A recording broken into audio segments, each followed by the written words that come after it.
Entonces, chicos, vamos a comenzar. Bien, vamos a ver las cosas en el laboratorio. Recuerden que tengo aquí la práctica del leucograma para que ustedes practiquen y más evaluativos mucho menos. Entonces, para la semana anterior, cómo lo vamos a hacer, el chacito con dedo, todo eso es fuera. Bien, porque la semana que viene, si no lo número por no, para que se practique, lo haga. Bien. Entonces, ¿de qué vamos a hablar? Nosotros continuamos el estudio de la bacteria, que decía que es una más grande, o sea, más grande. Entonces, vamos a hablar de este grupo de bacterias conocidas por el nombre de Clostridium. Doctor, ¿le puedo poner el micrófono? Por favor. No sé si la voz saldrá bien porque estoy medio. No sale, o sea, Sale bien. por el eco no se escucha bien el video. Ponlo ahí. ¿Ya? Entonces, les decía que, bueno, nosotros ya hablamos de los estafilococos, los estreptococos, las neiserias, y hoy vamos a hablar de los Clostridium. Nosotros al inicio del semestre, cuando dimos la clase introductoria de la materia, les comentábamos algunas enfermedades que podían provocar algunas bacterias, o sea, de manera general, muy someramente, pues tocamos algunos temas y hablamos de los Clostridium. No sé si alguien se acuerda, por lo menos, qué enfermedad pudieran provocar algunos Clostridium.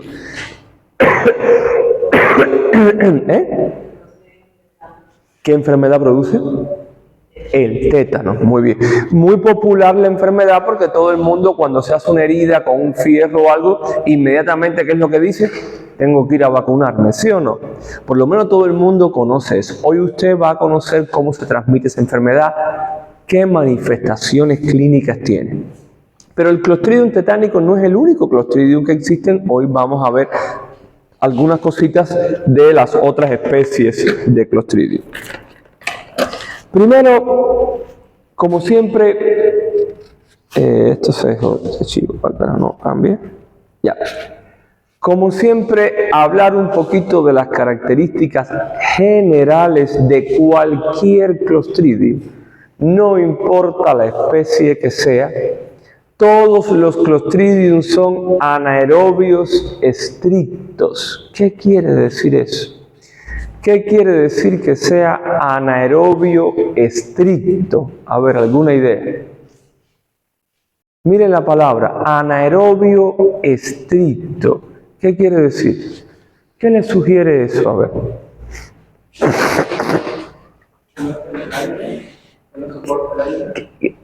El oxígeno. Que no tolera el oxígeno. Entonces, ¿qué es lo que tolera?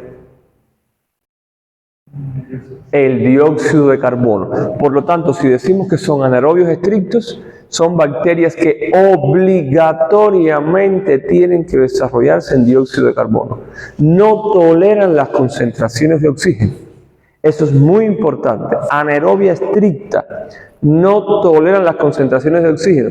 De ahí que cuando te haces una herida, ¿qué es una de las cosas que las personas se echan en las heridas? Agua oxigenada, ¿sí o no? Porque no son anaerobios estrictos, no toleran el oxígeno. Te echas agua oxigenada y si tuvieras estas bacterias son destruidas porque el oxígeno las destruye. Fíjense la importancia del agua oxigenada para destruir anaerobios estrictos. Como no toleran el oxígeno, te echas un poco de agua oxigenada ahí y si por casualidad te contaminaste con una de estas bacterias, son destruidas. Bien, fíjense la razón de las cosas, ¿no? Otra característica general de los Clostridium es que son esporulados. Nosotros habíamos visto en una de las clases de células que algunas bacterias producen esporas.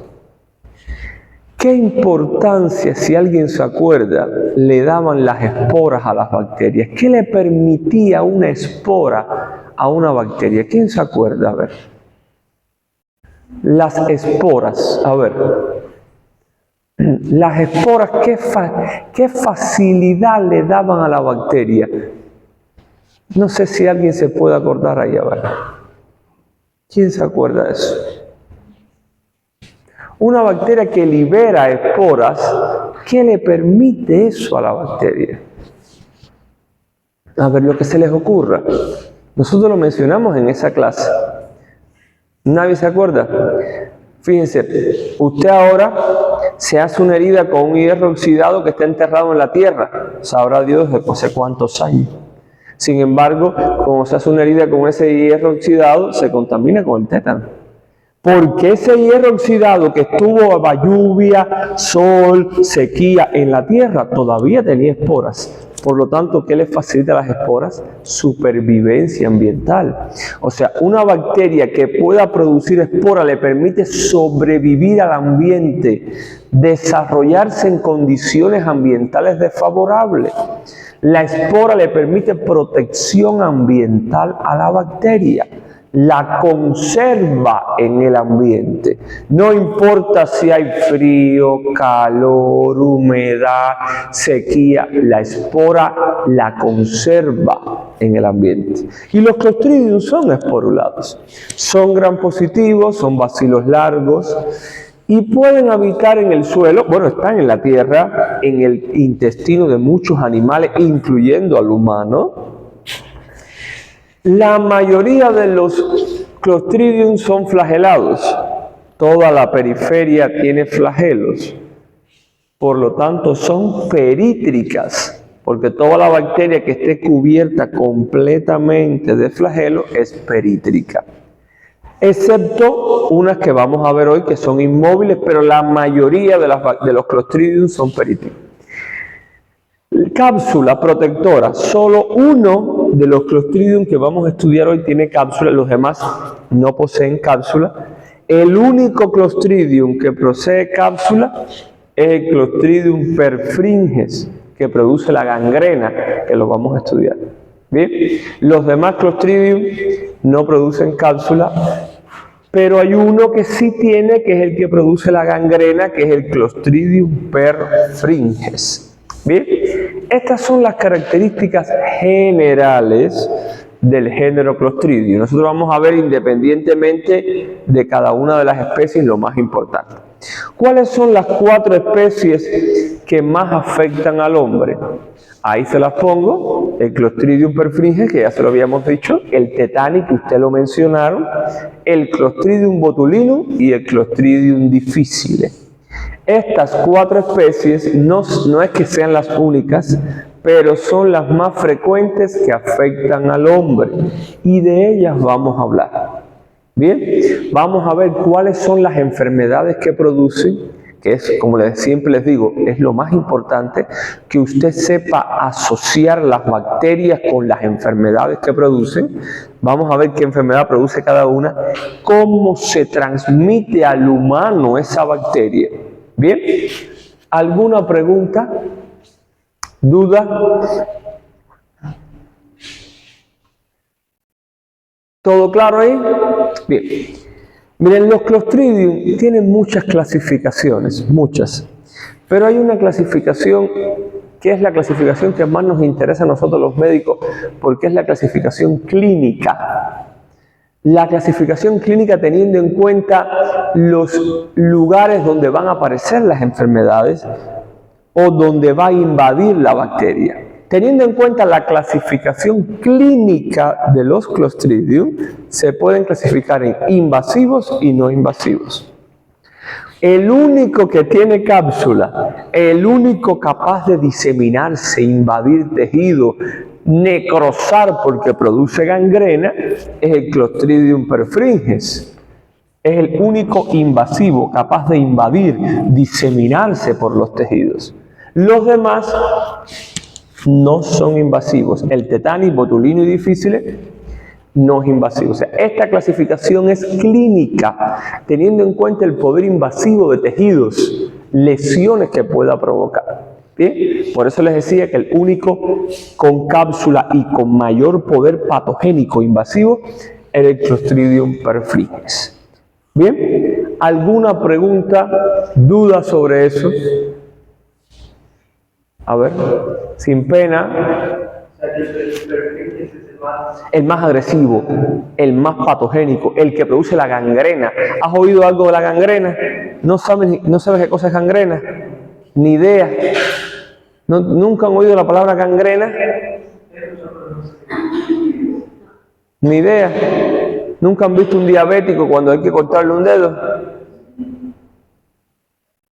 La gangrena es sinónimo de necrosis, sinónimo de putrefacción, tejido podrido.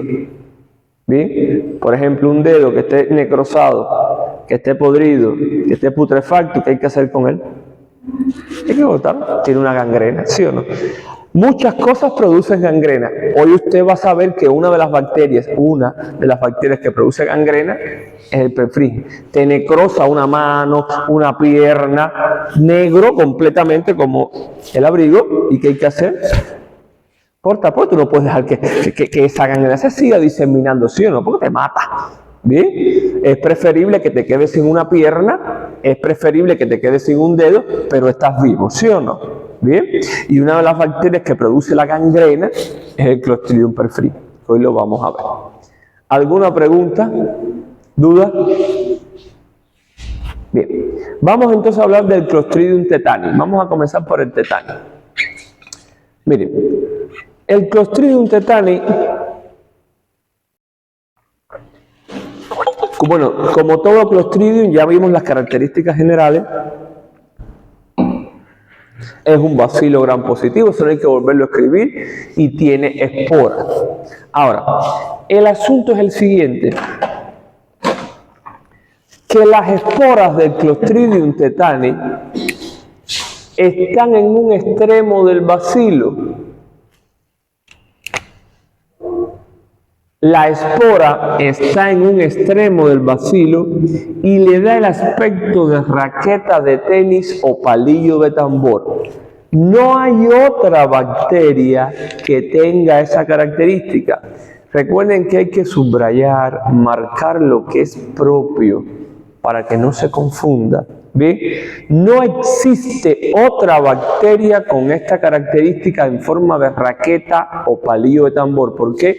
Porque la espora está en un extremo del bacilo y lo abomba, lo pone de matoso y da el aspecto de raqueta de tenis o palillo de tambor.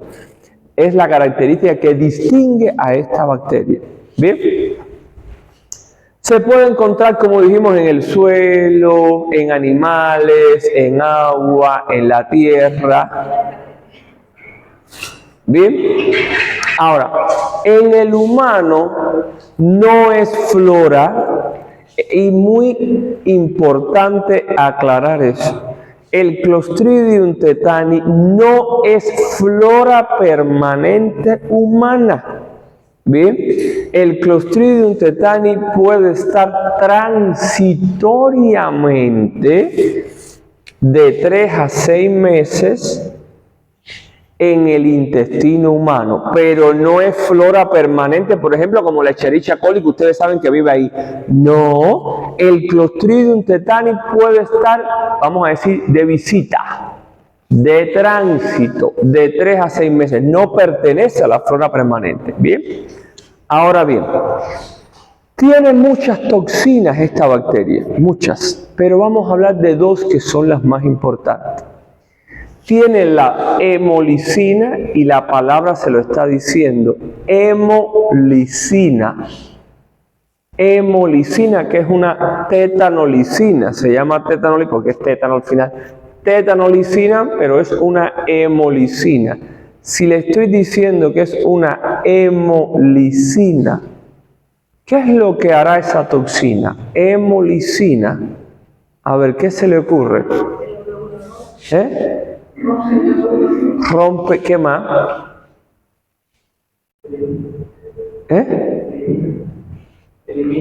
Sí, pero ¿a quién? ¿Y a quién más? Hemolicina. A ver. Sí, a ver. ¿A quién más? Sí, lisis es destrucción. Lisis de glóbulos rojos, pero ¿quién más? Hemolicina. En la sangre solo hay glóbulos rojos. Y los blancos. ¿Y quién más? Y las plaquetas. Entonces, si decimos, claro, es asociar la palabra hemolicina. Lisis es destrucción, muerte. Hemo, sangre. hemolicina destruye o lisa células sanguíneas, glóbulos rojos, glóbulos blancos y plaquetas. ¿Entendieron eso? Bien. Ahora, la otra toxina que es la tetanospasmina. La tetanospasmina es la toxina más agresiva y patogénica del Clostridium tetani. Es una neurotoxina. Bien, es una neurotoxina. Repito, la tetanospasmina es la toxina más importante y agresiva del Clostridium tetani. Es una neurotoxina y vamos a ver más adelante lo que va a provocar. Bien, ¿alguna pregunta? ¿Duda? Bien, el periodo de incubación del tétano de esta enfermedad es de unos 54 días. ¿Qué quiere decir eso? Que usted se pone en contacto con las esporas del tétano hoy y mañana puede tener la enfermedad, o de aquí casi a 2 meses. O sea, depende, miren, el periodo de incubación, que ustedes saben qué cosa es un periodo de incubación. Te pones en contacto hasta que aparece el primer síntoma. Eso es un periodo de incubación. Desde que te pones en contacto con el agente patógeno hasta que aparece el primer síntoma. Y en el caso del tétano, el periodo de incubación puede ser de 1 día a 54 días. ¿Qué quiere decir? Que usted puede hoy hacerse una herida, vamos a suponer, con un hierro oxidado, mañana ya tener síntomas del tétano, o casi 2 meses. ¿De qué depende eso? ¿De qué depende que el periodo de incubación en algunos pacientes sea muy rápido y en otros sea muy lento? Del sistema inmune del paciente. O sea, si usted está débil inmunológicamente porque, por ejemplo, mira, ahora mismo tuvo un virus respiratorio, se debilitó, etcétera, y se infectó por otra enfermedad, es rápido que va a expresar los síntomas porque el sistema inmune está deteriorado. Bien. Si usted está fuerte inmunológicamente, pues puede demorar en aparecer los síntomas.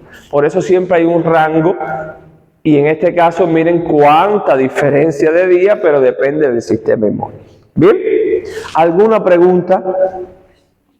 ¿Cómo nos podemos contaminar? Todo el mundo sabe que ya popularmente el tétano es por heridas penetrantes, o sea, por heridas no solo con hierro oxidado, con madera, con roca, con cualquier cosa, porque la espora puede estar en cualquier lugar. Una herida con cualquier objeto puede contaminarte con el tétano. Inclusive, úlceras. Hay pacientes, por ejemplo, diabéticos que tienen úlceras y caminan sin zapatos y la úlcera se le mete a tierra. Porque, por ejemplo, condiciones higiénicas, ¿no? Las úlceras en los pies y están sin zapatos. Y ahí usted ve que la úlcera está contaminada con tierra. Se le meten las esporas del Clostridium. No tiene que haberse hecho una herida. Ya tenía una herida vieja por algo. Tenía una úlcera por algo. Ahí se le metió tierra y se contaminó. Bien. La mordedura, claro, el perro no transmite el tétano, es la herida abierta. Usted tiene una herida abierta por algo, cualquier cosa se contamina con tierra y puede contaminarse con el tétano. Bien, todo el mundo piensa, te hiciste una herida con un hierro. No, muchas cosas pueden transmitir el tétano, mucho cuidado con eso. Se ha visto el tétano neonatal. ¿Por qué? Por infección en el cordón umbilical. A ver, miren, ustedes saben lo siguiente. Normalmente y generalmente las mujeres paren en los hospitales. Pero se ha visto por ahí noticias que parió en un taxi. ¿Sí o no? Sí, porque cuando el feto va a salir, va a salir. ¿Sí o no? O tuvo que parir en su casa, en el campo. ¿Y quién le corta el cordón al niño? Ahí con una tijera, un cuchillo o algo, ¿sí o no? ¿Sí? ¿Sí? Bueno, antes las mujeres parían debajo de las matas. Las comadronas. Y esto que eran las parteras. no eran médicos. El parto es una cosa fisiológica y había mujeres que estaban entrenadas para eso, ¿sí? Pero actualmente, por ejemplo, le cortan con cualquier cosa que no está estéril, ¿sí o no? Y se contamina el niño. Eso sin contar que no debe pasar, pero se ha visto, que a veces el instrumental en los hospitales o centros de salud no está bien esterilizado, porque ustedes saben, y cortan el cordón con la tijera normalmente del instrumental y está contaminado. ¿Bien? Por lo tanto, se han visto casos de tétanos neonatal por contaminación a la hora del procedimiento quirúrgico. No sé si me hago entender. ¿Bien? Porque el cordón hay que cortarlo, ¿sí? Y hay que hacerle una ligadura, ¿sí o no? ¿Bien? Y eso es un proceder que tiene que hacer con algo filoso. Y el asunto es que esa cosa filosa a veces está contaminada. Bien. Y bueno, infecciones, heridas que se infesten, o sea, infecciones que ya tenga el paciente y que se infesten o se sobreinfecten. Bien. ¿Qué características clínicas va a tener un paciente con tétanos? Mire, yo les había dicho que cómo se llamaba la toxina más importante del tétano. ¿Quién la notó? La toxina más importante, que era una neurotoxina, ¿cómo se llamaba? Tétanospasmina. Es una neurotoxina. ¿Qué es lo que hace? Expresa los síntomas característicos del tétano. ¿Cuáles son? Rigidez. El paciente con tétano se queda rígido, no se puede mover. Bien, esta neurotoxina o tétanospasmina produce una rigidez o parálisis de la musculatura estriada del paciente. No musculatura lisa, no, es la esquelética, la estriada, se queda rígido, no se puede mover, ¿sí? Y eso sí, increíble, yo los he visto en la parte profesional y ustedes también lo van a ver, es como una tabla, así increíble, no se puede mover el paciente. ¿Por qué? Porque esta toxina produce una parálisis neuronal del músculo estriado y lo vea rígido, no se puede mover el paciente. Y el asunto es el siguiente: en la facie, en la cara del paciente, va a expresarlo de una manera muy característica del tétano. Por ejemplo, en el caso de, ustedes saben que los músculos maceteros son los encargados del movimiento mandibular, ¿no? De la masticación. Pero son estriados, ¿sí o no? Como hay una contractura de toda la musculatura estriada del paciente, los maceteros se quedan rígidos y no puede abrir la mandíbula. Se queda así. Ese cierre de mandíbula por contractura de los maceteros y los músculos del cuello, ¿cómo se llama? Trismos.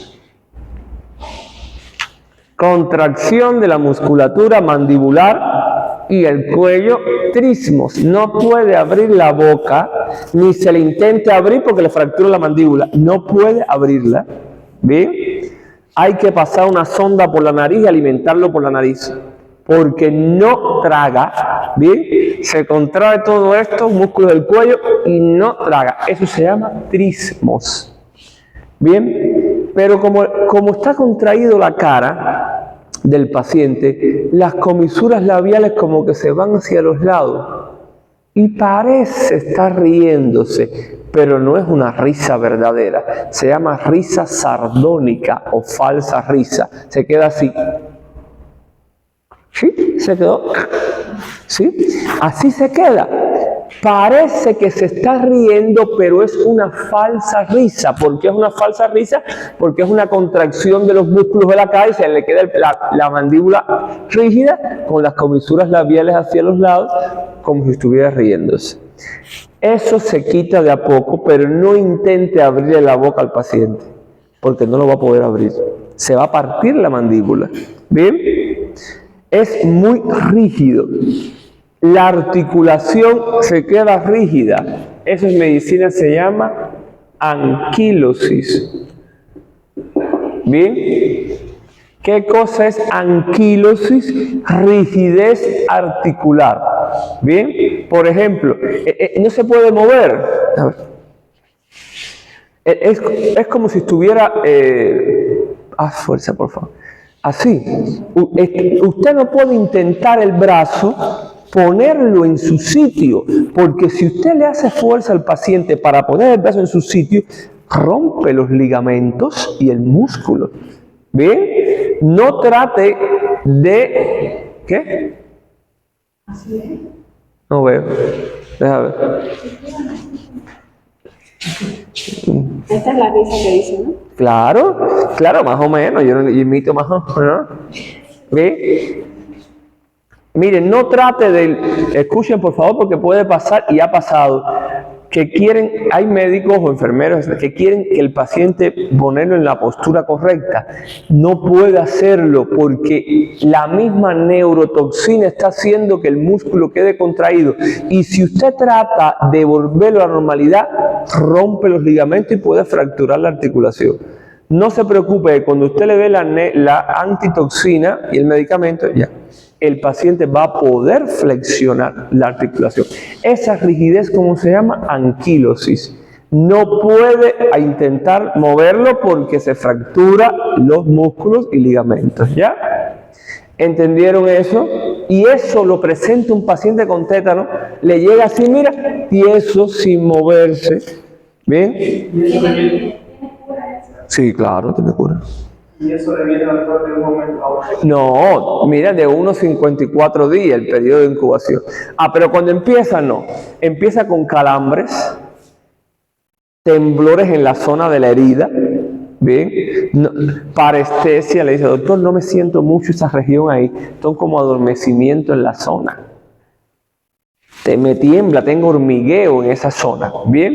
Y empieza a mover la hiperreflexia, que quiere decir movimientos involuntarios de la zona. Por ejemplo, tengo la herida en el brazo y muevo sin yo quererlo, muevo la articulación porque hay alteración del músculo.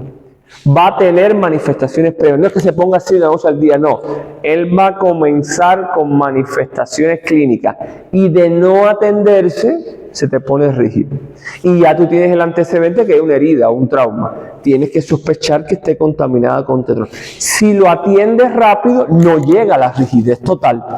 Pero si no lo atiendes o el paciente no viene al médico, ya llega rígido completo. Porque la bacteria sigue diseminándose. No sé si me hago entender. Bien, entonces, miren, aquí les pongo unas imágenes, ¿ven? Miren, esta es la risa sardónica, los trismos. Los bebés pequeños, bueno, como no tienen dientecitos, pues se quedan así, ¿no ven? Bien, en este momento, ¿qué se le hace? Se pasa una sondita por la nariz para alimentarlo, porque no le puede dar comida por la boca porque hace una broncoaspiración, no traga. Se le pasa una sonda nasogástrica y por ahí, por ejemplo, un caldo bien líquido o algo así se le va pasando para alimentarlo. Pero no intente por la boca porque como no traga se le va por la tráquea. ¿Bien? ¿Entendieron? Entonces, miren, el tétano es una enfermedad antigua, muy antigua.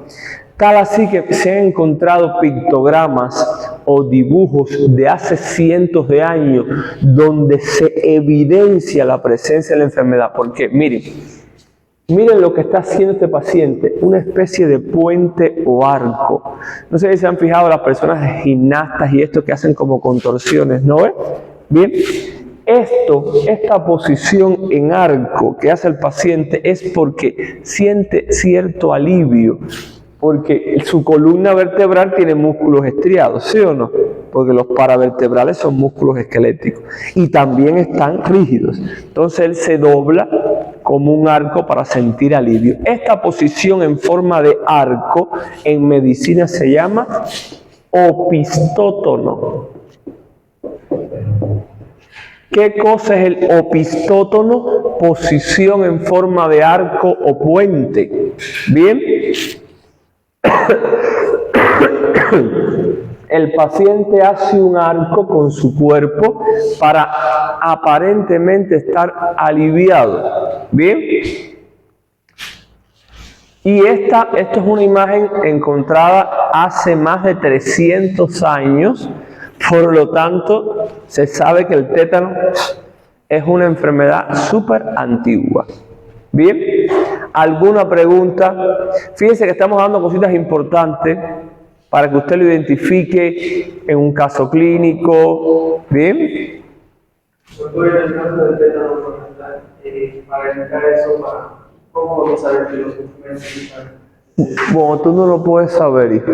Tú eres médico y confías en que el instrumental que te lleva la enfermera al quirófano está. Pero mira, hay una cosa que se llaman cintas testigos, que el paquete del instrumental quirúrgico tiene unas cintas que tienen que cambiar de color cuando se esteriliza, pero eso lo tienen que hacer las enfermeras y el personal de esterilización. ¿Bien? Cuando te llevan, tú como médico llegas al quirófano y ya lo que empiezas a pedir pinzas, empiezas a pedir instrumental para hacer el procedimiento. ¿Bien? Tú ya supones, hay un equipo que trabaja contigo que tiene que velar que el instrumental esté estéril, porque ya la operación va a empezar. ¿Bien? Tú no eres culpable, el médico no es culpable. Que se contamine eso, hay que ver entonces qué pasó con la autoclave, con el equipo de esterilización, con el empaquetamiento del instrumental, que lo hicieron mal.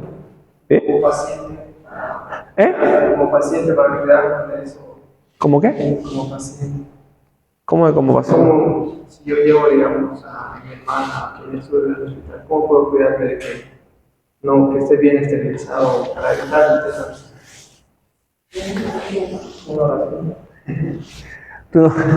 Tú como acompañante de la paciente no puedes decir, está bien esterilizado, porque si dice está bien esterilizado, te van a decir, sí está bien, porque usted pregunta, o capaz que te hagan malas respuestas, porque tú sabes cómo son la gente. Y además es que eso no se ve, porque eso es microscópico. Tú vas a ver todo en su paño verde, todas las pinzas, tijeras, todo ahí, aparentemente, a ver, casi siempre está estéril, el 99% de las veces. Pero la literatura lo refleja por algo, porque han habido contaminaciones. Además, en los quirófanos hay contaminaciones porque estamos en hospitales, los hospitales están sépticos. Hay bacterias en los hospitales. Por ejemplo, tú te haces una cirugía, qué sé yo, de apendicitis, por ponerte un ejemplo, y la herida se te llena de pus. Se te contaminó el quirófano, ¿sí o no? O sea, cada vez que vamos a un hospital estamos expensas de enfermarnos con otra cosa extra a lo que entramos. Eso es frecuente y no lo podemos evitar porque hay bacterias y gérmenes que viven en los hospitales. Bien, así que eso, como tú dices, encomienda a Dios y que confiar en que el procedimiento se haga correctamente y confiar que todo el material esté estéril, porque otra cosa que vas a hacer. ¿Sí o no? Bien. Pero sí en los hospitales hay una comisión de personas que se dedican a velar porque se cumplan estas medidas, que lo hagan o no lo hagan, bueno, ya ustedes saben. Pero tiene que haber, porque fíjense eso, si no las contaminaciones fueran, bien. Pero las esterilizaciones también tienen un tiempo normal. Por eso un material que puede estar 28, 72 horas. Después de eso lo recordarán a los. Claro, no, por supuesto. Todo eso tiene su tiempo, pero un acompañante que no va a saber eso, o sea, el que va a acompañar a una paciente no sabe. No, yo digo en el caso del médico, porque yo pienso, no sé si será así o no. El médico antes de entrar a una cirugía verifica de uno las cintas indicadoras y a ver si la última. A ver, miren, la práctica profesional no lo hace. ¿Por qué? Porque supuestamente tiene un equipo de trabajo. Los cirujanos tienen un equipo de trabajo. Trabajan siempre con el mismo anestesista, el mismo instrumentista, o sea, ya ellos tienen sus equipos que están acostumbrados a trabajar hace años con ellos, ¿no?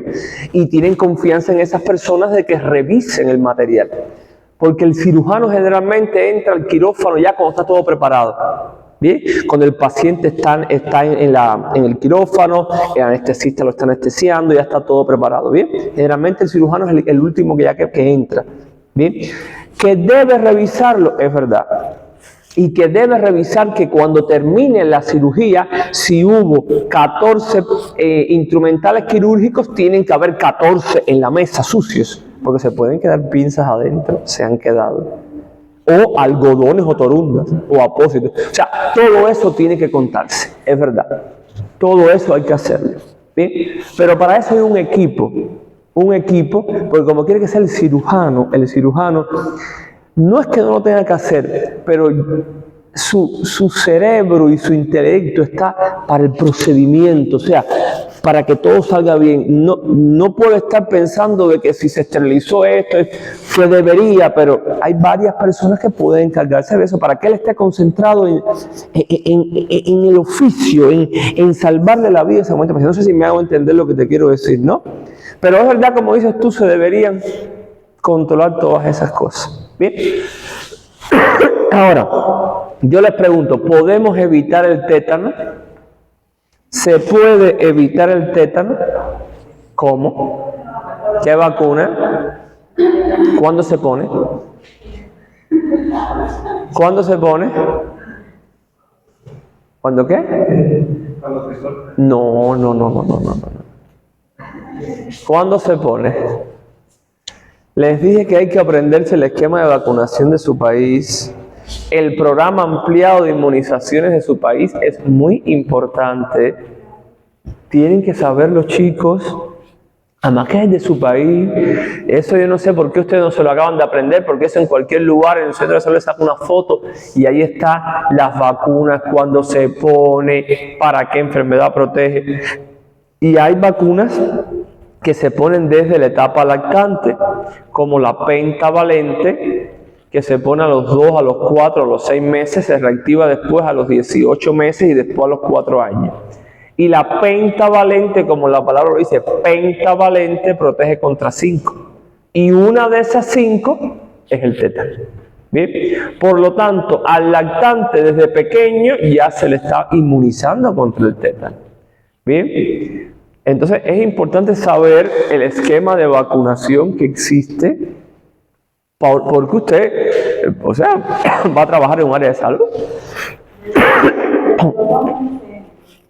La pentavalente, la primera dosis se pone a los 2 meses, 4, 6, de 18 a 24 meses y después de 4 a 5 años. Mire, yo les exhorto, búsquenlo, es una fotito que hay que te dice, de lo más ilustrativa, todas las vacunas de Bolivia, un chiquitito así, y te dice el nombre de la vacuna, la enfermedad que protege y cuándo se pone. Yo les aconsejo, además que usted es su país y ustedes van a ser médicos de acá. Bien,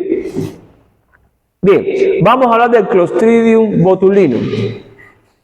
El Clostridium botulinum, ¿que produce qué enfermedad? El botulismo. Bien, el botulismo. El Clostridium botulinum, bueno, ya lo mismo no lo vamos a repetir, es un bacilo gram positivo, anaerobio estricto, eso se sabe, y que produce espora. Ahora, la espora del Clostridium botulinum no está en el extremo terminal como estaba en el Clostridium tetani, que le daba forma de raqueta de tenis, ¿se acuerdan? Esta espora está en la parte subterminal o medial del bacilo y le da forma de garrote o mazo. El bacilo tiene forma de garrote o mazo, ¿bien? Por la posición de la espora. Ahora, ¿cómo nosotros podemos contaminarnos con el Clostridium botulinum? ¿Cómo será? ¿Cómo podemos contaminarnos con esta bacteria? ¿Qué ustedes creen? A ver. Por los alimentos. ¿Qué alimentos serían?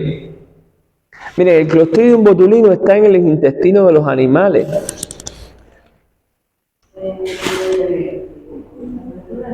Las verduras. Sí, puede ser, pero...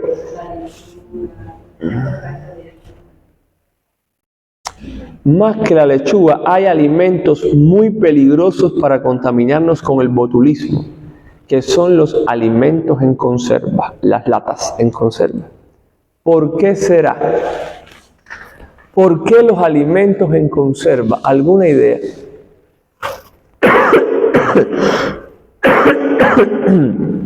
¿Por qué los alimentos en conserva? Puede ser por el material. Por el material. eso es que dicen que nunca hay que comprar las latas que están aplantadas o que están dobladas porque pierde todo el impacto protector de la lata. Que ahí es donde se puede. No, a ver, no tanto por el material de la lata, sino por algo que va a tener la lata. No, si está oxidada hay que botarla, pero claro. Pero recuerden una característica importante de los Clostridium, es que son anaerobios estrictos. ¿Qué quiere decir eso?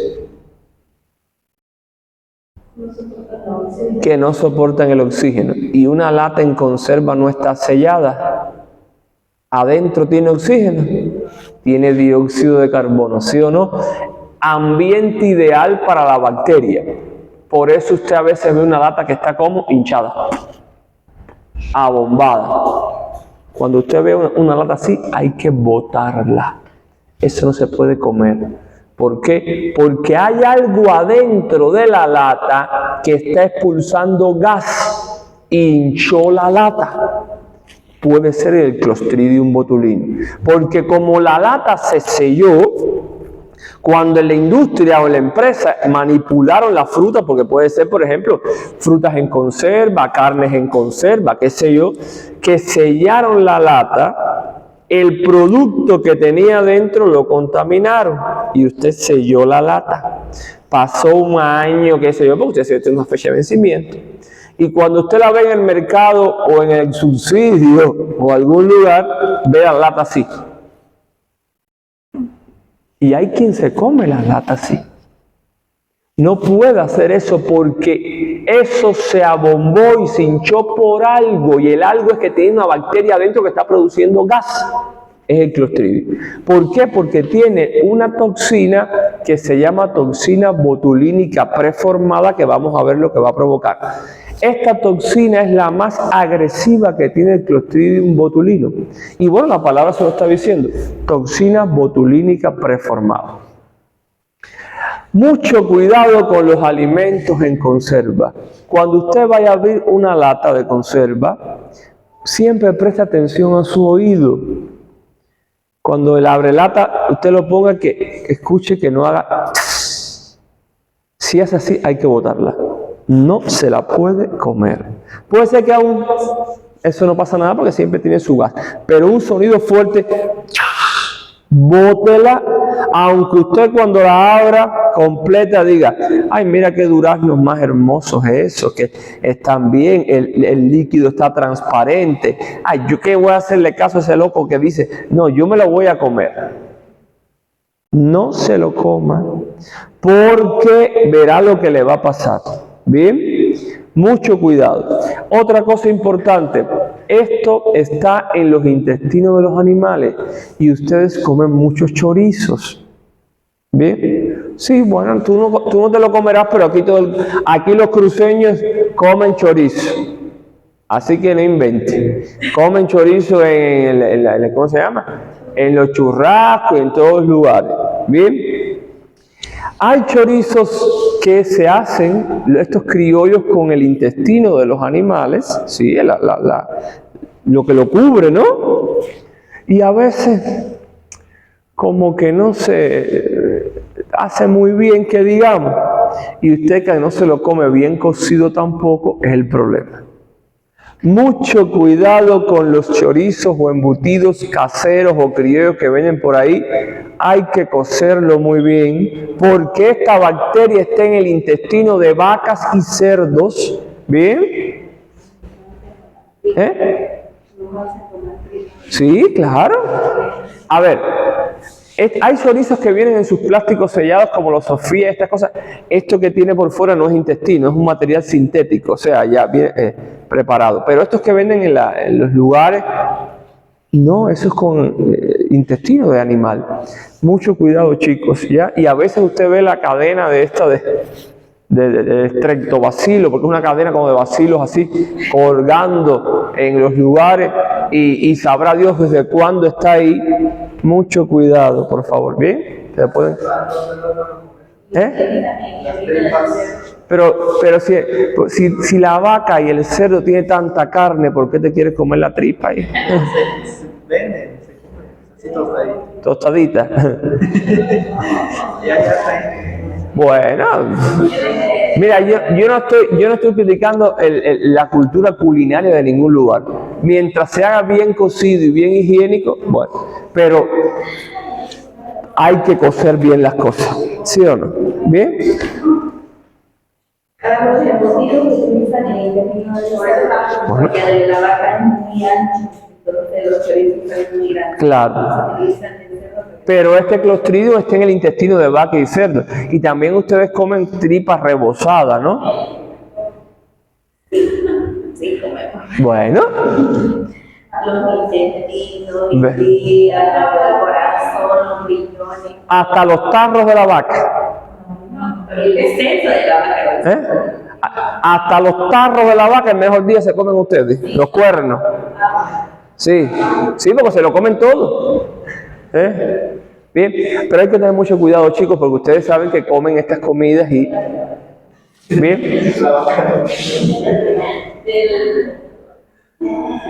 ¿Eh? Los testículos. ¿También se lo comen? Pero yo... ¿Y el pene? También se come en la panza se come. Pero yo pregunto, pero con tanto bollo chico, bollo grande, cuadril, punta de ese, pollera, ¿no es? ¿Por qué hay que comerse estas? Sí, yo sé, yo no sé, pero... No, ni voy a comer.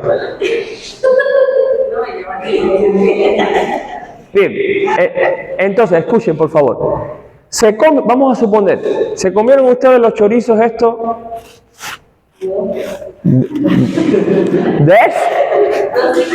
Bueno, de estos que ustedes saben. ¿Qué les pasó? Fíjense que nosotros habíamos dicho que en el caso del Clostridium tetani el periodo de incubación puede durar hasta 50 y pico de días. En el botulínico no. Usted se come un alimento echado a perder y en un día o dos, 24, 48 horas, usted tiene síntomas. La toxina botulínica preformada es muy agresiva. Muy rápido usted va a presentar la enfermedad. Es muy tóxica. Vómitos, diarreas, náuseas, pero algo muy importante. La toxina no es inactivada por la acidez gástrica. Ustedes saben que nuestro estómago es ácido y muchas cosas se destruyen por el ácido clorhídrico. Pero la toxina es tan resistente que el ácido clorhídrico no le hace nada. Bien, llega al intestino delgado, se absorbe toda esa cantidad de toxinas y ¿qué es lo que va a ocurrir? Produce una parálisis en la musculatura esquelética, igual que el Clostridium tetani, pero en este caso, ¿cómo es la parálisis? Flácida. No es rígida como el tétano. Fíjense la diferencia. En el botulismo hay una parálisis, pero ¿cómo es? Flácida. El paciente está paralítico, pero usted lo puede movilizar. No es que esté rígido, usted lo puede mover, él no se puede mover, pero usted lo puede movilizar. ¿Por qué ocurre esto? Porque la toxina botulínica preformada inactiva a la acetilcolina. ¿Quién es la acetilcolina? El neurotransmisor del sistema parasimpático. Bien, ustedes eso ya en fisiología y en otras materias se lo tienen que haber dado. La acetilcolina es el neurotransmisor del sistema parasimpático. Y la acetilcolina tiene una función en el músculo esquelético o músculo estriado. Entre otras cosas, permite la entrada de calcio al músculo. Y ustedes saben que el calcio es importante para la contractibilidad muscular. Si la acetilcolina está bloqueada porque la toxina del Clostridium botulínico bloqueó la acetilcolina, no entra calcio al músculo. ¿Y el músculo cómo se queda? Débil, hipotónico. Por eso el paciente está como paralítico flácido, porque no tiene fuerza contráctil, porque no tiene calcio. ¿Y por qué no tiene calcio? Porque está inactiva la acetilcolina. Eso produce el botulismo. Y esto en cuestión de horas, no es como el tétano que se demoraba, no, aquí es 24, 48 horas, ya estás paralítico vomitando con diarrea y te mueres. Bien, mucho cuidado con los alimentos por ahí, chicos. Bien. No hay manera de ser inmune a esto. Inmune no.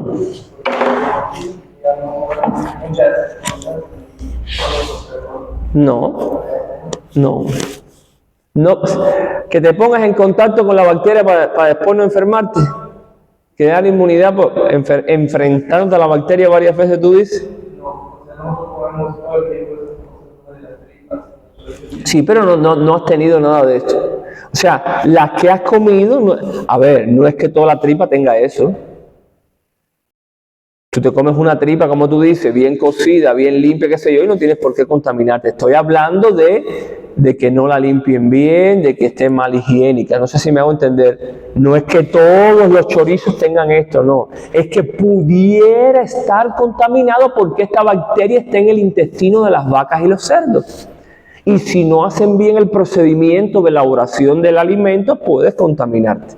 ¿Bien? Pero puede ser que tú te hayas comido 1000 chorizos en tu vida y ninguno ha tenido esto. Bueno, te suerte. Mañana te comes uno y te fuiste en diarrea. ¿Sí o no? Es así, la vida es así. Bien. Doctor, pero hay antitoxinas para ello. Hay antitoxinas y la vancomicina, un antibiótico.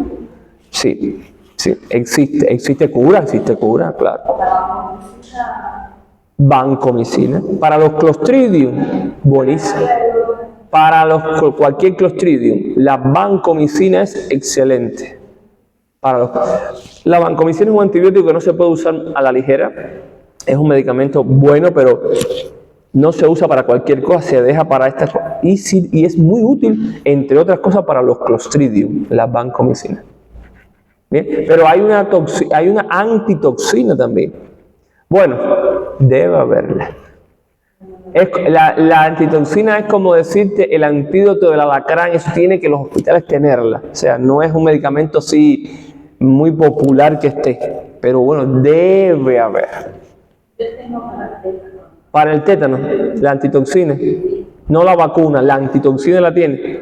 Ah, ya. Existe la antitoxina, claro, los Clostridium tienen sus antitoxinas, pero bueno, debe haberla. Eso depende de la adquisición de los hospitales y de las cosas.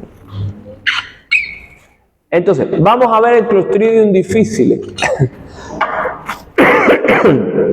Miren, el Clostridium difficile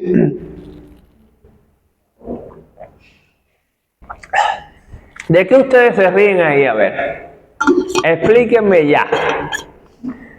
Vamos, ellas dos, sí, las que están de luto. A ver, explíquenme, a ver. Vamos.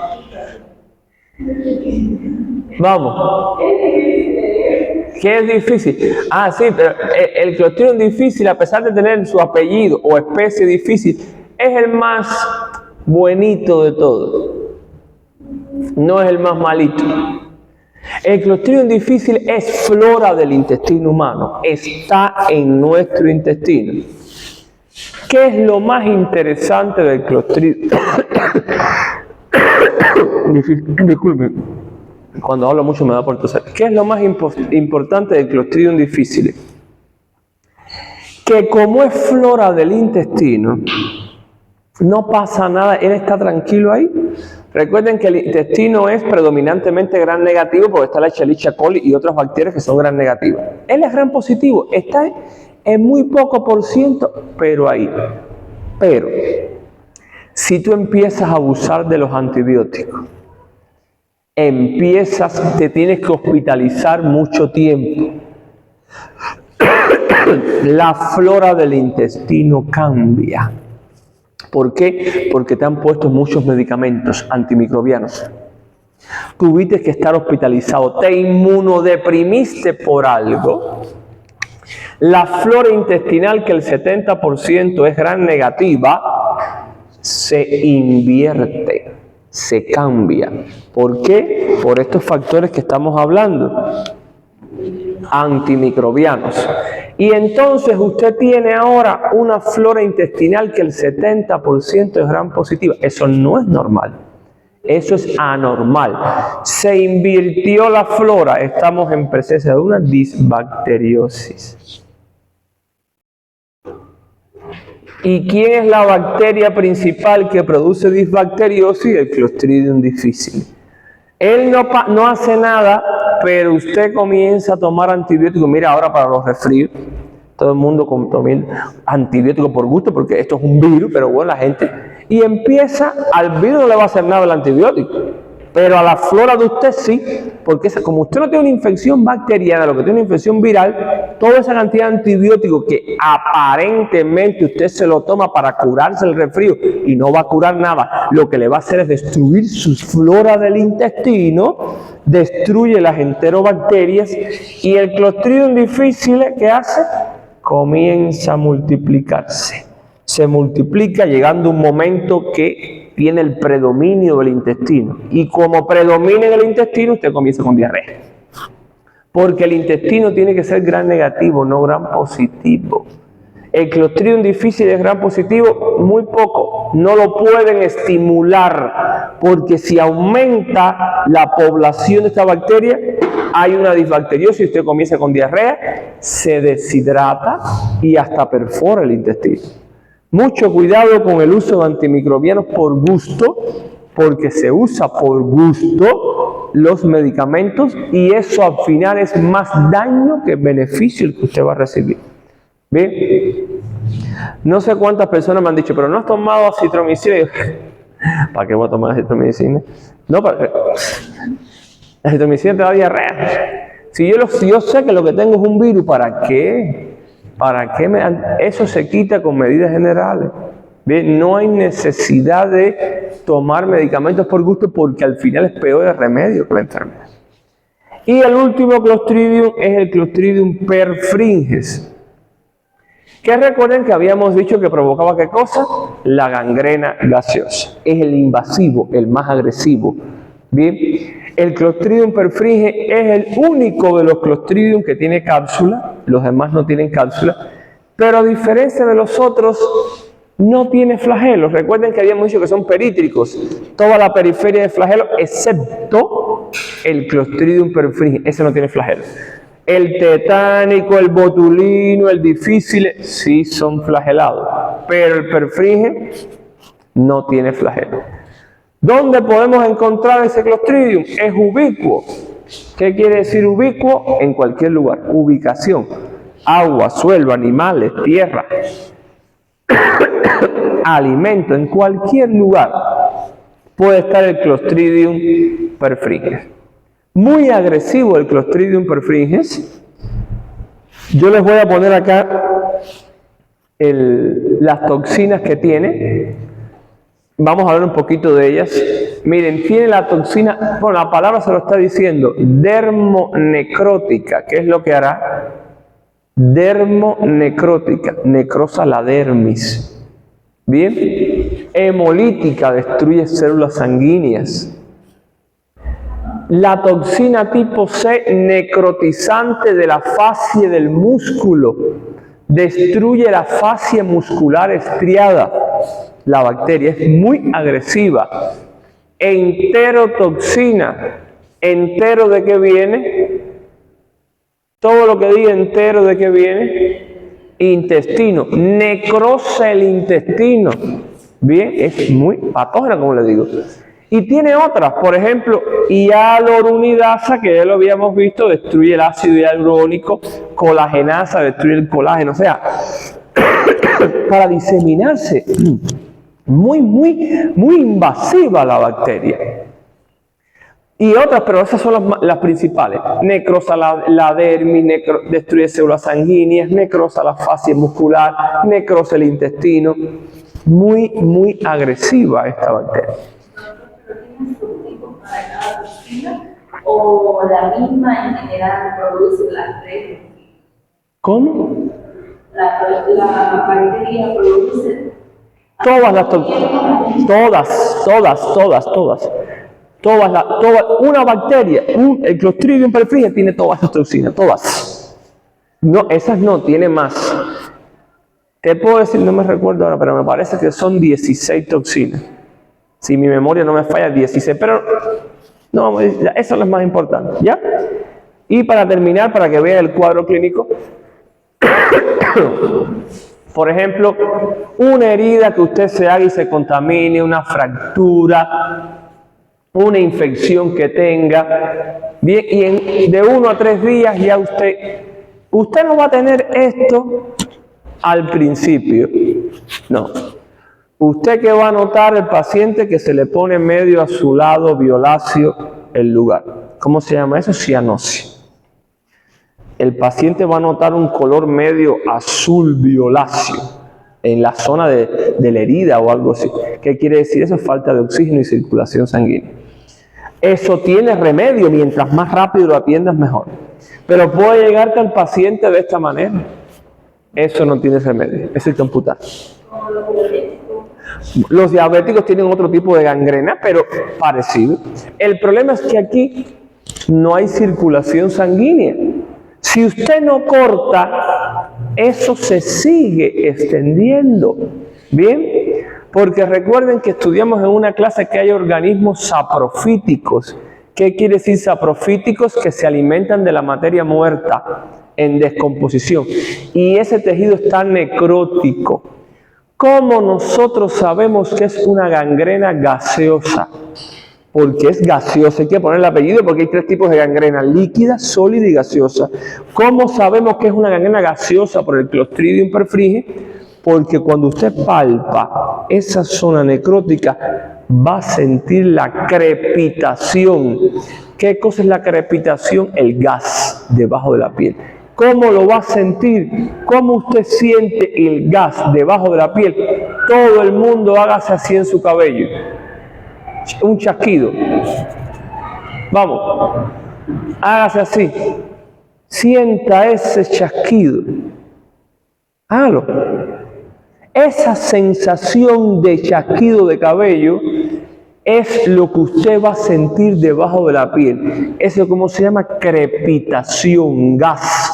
Usted ve ese tejido necrótico y unas ampollas y usted palpa y siente en su dedo esa sensación de crepitación, eso es gas. Necrótico con gas, eso es un Clostridium. ¿Sí o no? Bien, para que lo tengan presente porque un día les puede pasar. Entonces, esto es lo que les traía para hoy. Vamos a tomarnos un recesito hasta la... A ver, ya no vimos nada. El grupo A, B1, del B1, ¿quiénes están aquí? Ellos 2 nada más. Bien, pero puede ser que los otros aparezcan. Ustedes nos vemos a las -4. ¿Puede ser? Sí. Y ustedes son del B2, no, yo les voy a avisar, pues terminamos un poquito antes, para que entren, ¿ya? A las -4.